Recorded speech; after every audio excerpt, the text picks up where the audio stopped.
The White Porch Conversations.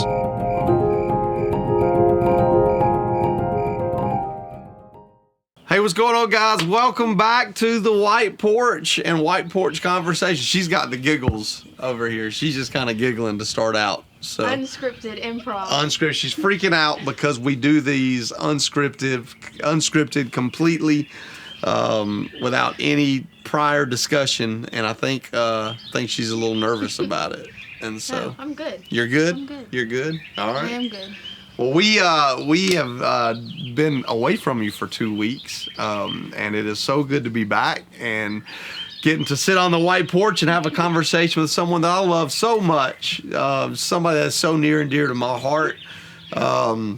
Those of you who recognize her, she is the face of Faith Community announcements now. So many of you know her there, but you may not know who she is. Her name is Emily Starbuck, right?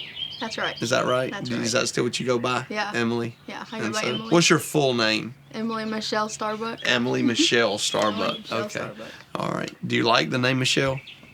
Yeah. Well, it was kind of just like my parents were originally going to have my middle name be Rose, and then a movie came out that they did not like the name Emily Rose. Oh. The Exorcism of Emily Rose. The Exorcism of So Emily Rose. they changed it. They changed it right There's a before good I was story. born, and my mom was like, well, my middle name's Michelle, so we'll just make hers Michelle.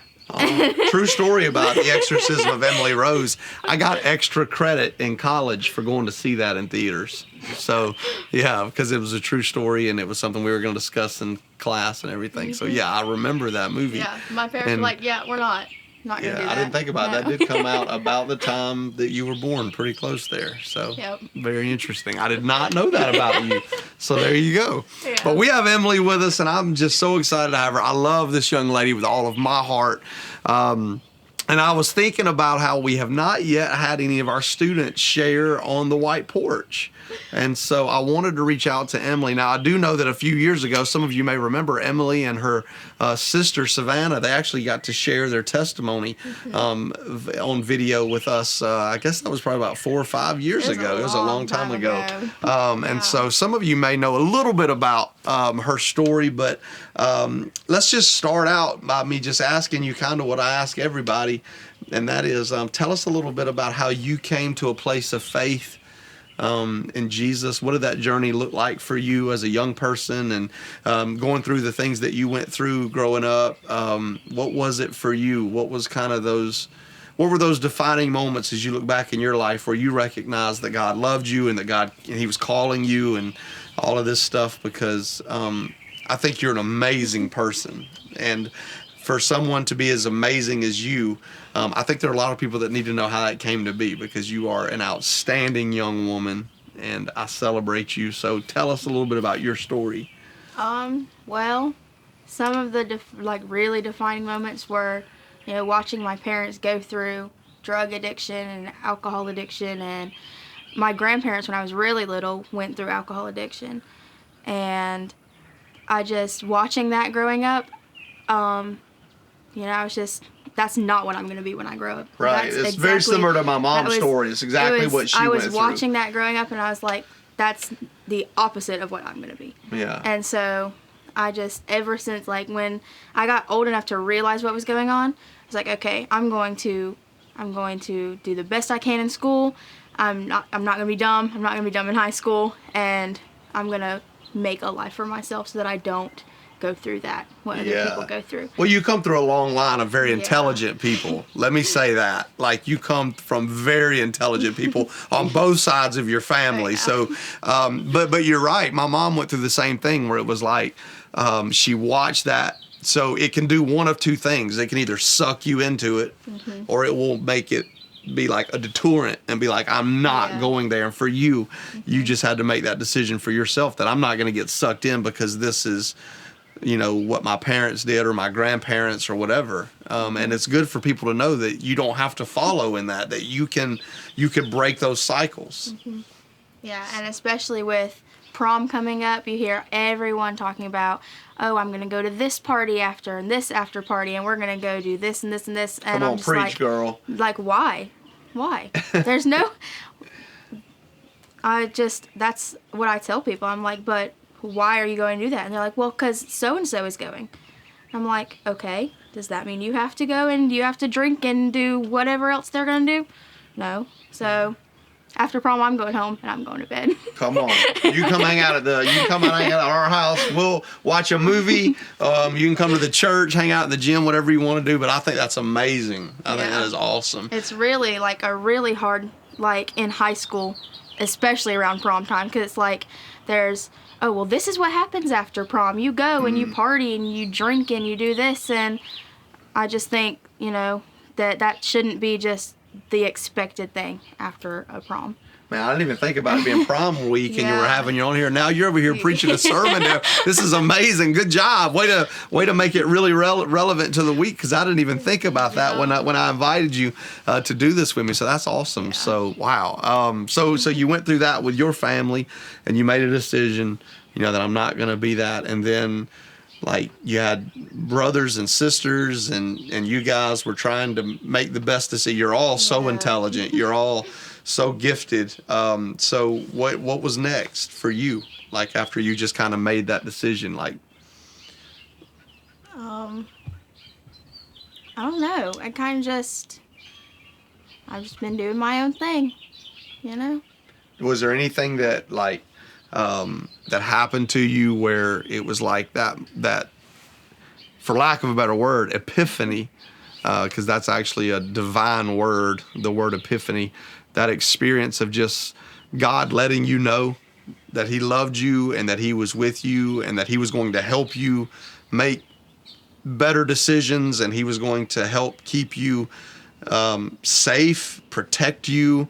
And not just that, but I would say what he's done with you, he's blessed you tremendously, because you are going to graduate with a lot of, credentials and honors and all of this stuff. And you're the lead in a musical this year. Yeah. And that's coming up in a couple of weeks. And we'll do a little plug for that, for the musical. Y'all come out and see the Addams Family. So you got that coming up. So there's so many things I can just see that you've been blessed with. And I know that God is kind of the centerpiece of a lot of that. So, when it came to you not only making that decision to not do what you saw your family do and then start that relationship with Jesus, like how hard was that? It was pretty difficult, because I would have to, I'd have to find someone to take me to church every Sunday, because my parents they don't go to church every Sunday, and it's not something they want to do, so I'd have to get a ride. And it was a challenge trying to be there and be involved afterwards, not having a family that's involved with it. But I found my rides to church. It was definitely the big changing point was the first year I went to church camp, and that was, I guess, 6th grade. Yeah. I guess 6th grade. And because I wasn't really involved in church, but the church I was involved with didn't feel like, I didn't feel connected there. Mm-hmm. And so when I went to church camp, I started meeting all of these other people that were like, pursuing the same thing I was pursuing. It was like a really big turning point with, okay, I'm really going to start getting involved in church now, because I have everybody around me supporting me. Even if my family's not if my family's not part of it, I still have all of these other people. Exactly. Yeah. You got to fill that gap in your life. Yeah, that's really good. Yeah. Fill that gap with people who were going to support you, who were going to encourage you and all that stuff. So that's what you did. Yep. Yeah. That is. And now I lead worship on Wednesday nights with Christopher. And it's a lot of fun. Singing is like one of my biggest passions. I love it with everything. Well, when it came to like not only again, abstaining from certain things, one of the things that I celebrate about you, because there are so many people when it comes to their faith, all they want to talk about is like abstaining from bad things. So like making a decision like you made that says, I'm not going to drink, I'm not going to do drugs. This just isn't the life that I'm going to pursue. But it's a completely different thing to just live a life that says I'm going to abstain, and to live a life where you feel like you've got some purpose from God, where it's like, no, God can use me. And that's what you're pursuing now at this place in your life after God has brought you out of so much and he's done so much to again, protect you, guard you. And now you're at a place where you're trying to fulfill purpose in God. And that's an amazing thing to see from a young person. So like for you, you know, how important is that in your faith journey now, not only trying to abstain from things, but trying to fill your life with like purpose that God has given you? Yeah, it's really like, it's really important. It's like really heavy on my heart to try and get my siblings coming back to church and try and, you know, ease my parents in. I feel like if I can get my siblings to come back, then my parents will start coming back. Yeah. And so I'm trying to just ease it back in and, you know. Well, what kind of battles, like as a young person, do you go through as you're trying to really live a life of purpose? And I'm sure there are adults that will be able to relate to this as well. But yeah, I really want to give you an outlet to really speak to like your peers, young people, parents that have, you know, children. You know, what kind of battles do you battle? You know, whether it be mentally, spiritually, or even just physically. What kind of battles do you battle when you're trying to stay strong in your faith? Like, what are some of the things that the enemy tries to do to try to take your focus away or make you feel, I don't know if he tries to make you feel like you're not worthy, or if he tells you, you know, you're not good enough, or you're not talented, or, you know, what kind of things do you feel like he tries to come at you with in your life? I have really bad anxiety. Oh, really I did bad not know that anxiety. about you. Yeah, I never knew that you had bad anxiety. I do. You hide that very well. I don't know if that's good or bad, but I know sometimes it's probably a good thing and sometimes it's probably a bad I thing. have a lot of anxiety and like worry. I worry about my siblings and my parents and about school and procrastinating. I have really bad anxiety about that kind of stuff. Not about like talking to people and everything, but I have really bad anxiety about, you know, helping people. Like Wanting people to be better. Yeah. Yeah. So the enemy like uses that to try to make you want to give up, I'm sure, at times, and be like, you're not making a difference. Like, you know, you're wasting your time, you're wasting your breath, you're wasting whatever. So how do you push through that, like personally? Like what is it for you? Is there something that you found in your life? Is it reaching out to people in your life to help you through that? Is it prayer times? Is it singing and worship? Yeah, I listen to worship music. I just turn it on in my car and I just drive and just I have a whole playlist and I just drive and just like sing it out. I just sing it away. Come on, sing it away. That'll preach. I sing it away. That is really good. Just sing it away. I love that. Wow, I did not know that you battled anxiety, and I know that is something that so many people can relate to the anxiety battles that people go through, and the enemy trying to use that to just make you want to give up. And I'm really excited that you're open to share that with people and that you've pushed through that, because I don't see that in you. I see a very strong, very confident, very wholesome, not wholesome in the sense necessarily of moral and ethical. I mean that, of course, but I mean wholesome like you're just somebody that seems like you've got it all together all the time. You really do. You seem like nothing bothers you. I always see a smile on your face. I always see joy just gleaming off of you. So we'll definitely... I try not to show it, because I feel like attitude is everything, you know? So if I walk around acting like, oh, I'm always anxious or depressed, then that's how I'm going to feel. And if I walk around like, you know, I'm awesome, then, you know, that's... take control of those emotions. And you guide them, and don't let those things guide you, for sure. Yeah.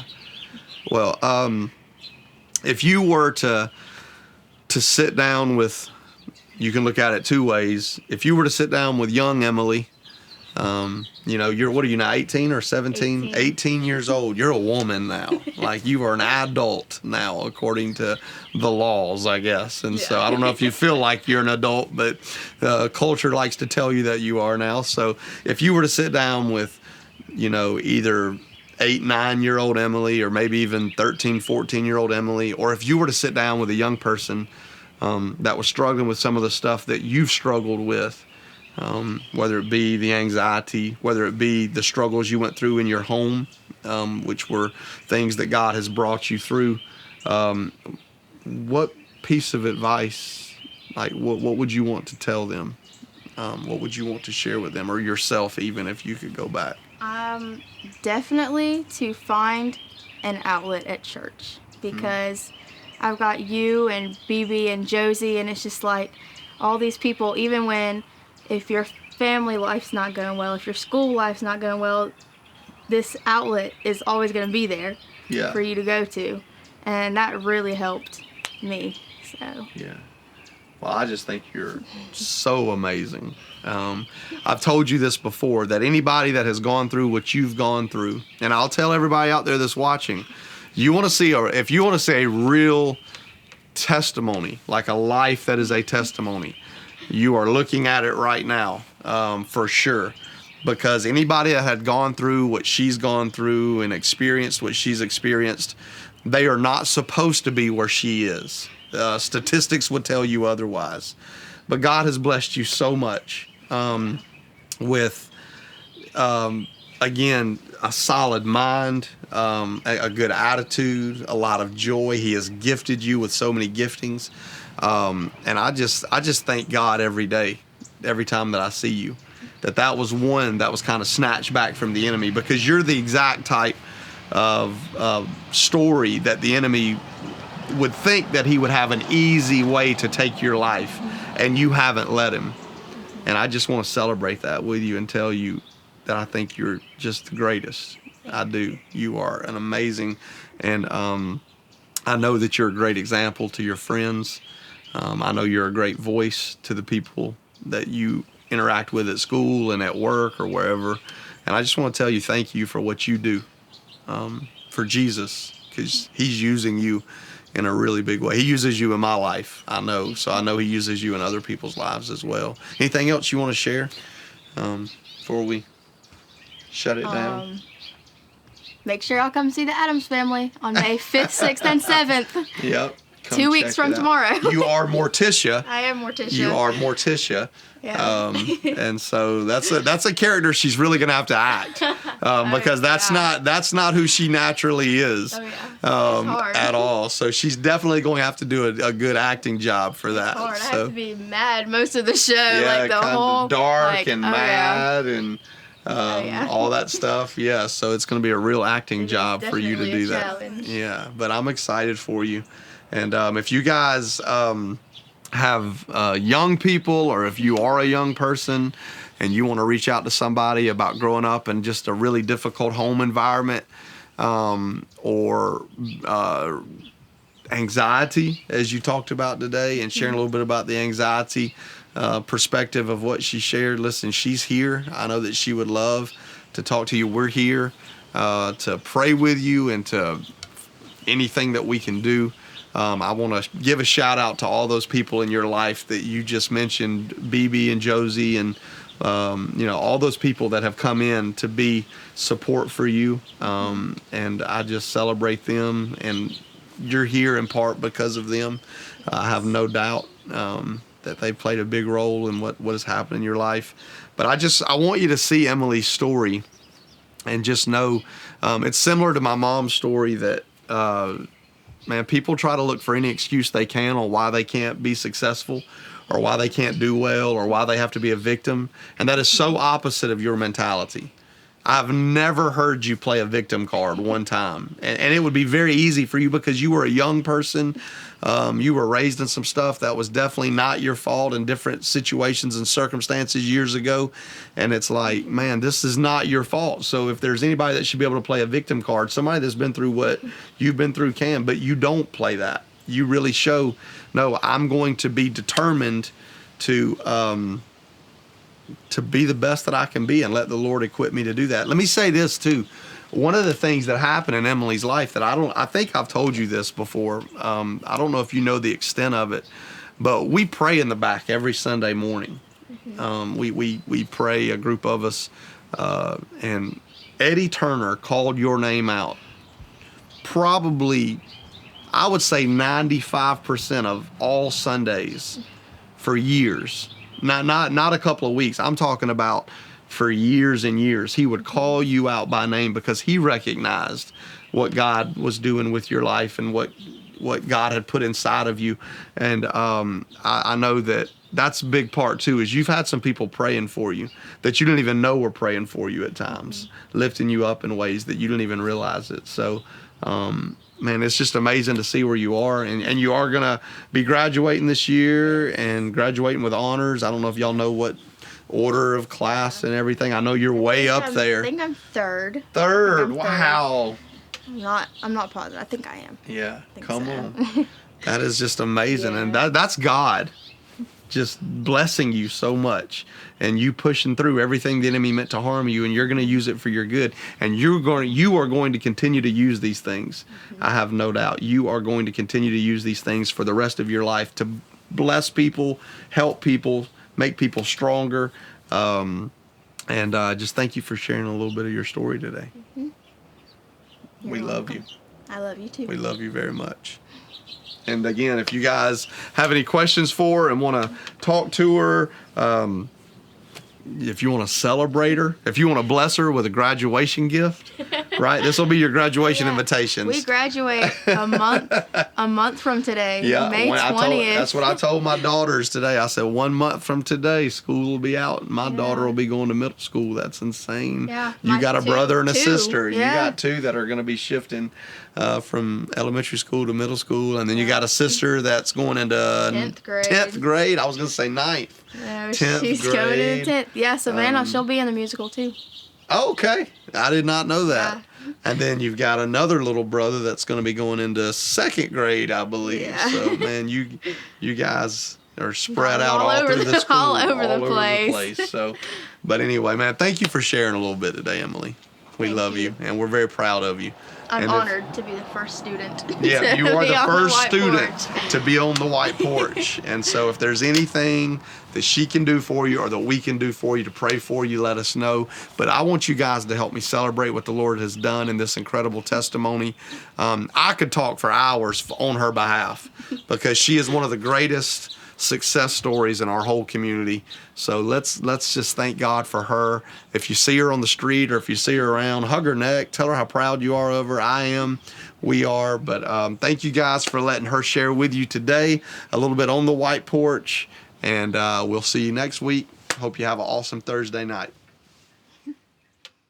The White Porch Conversations.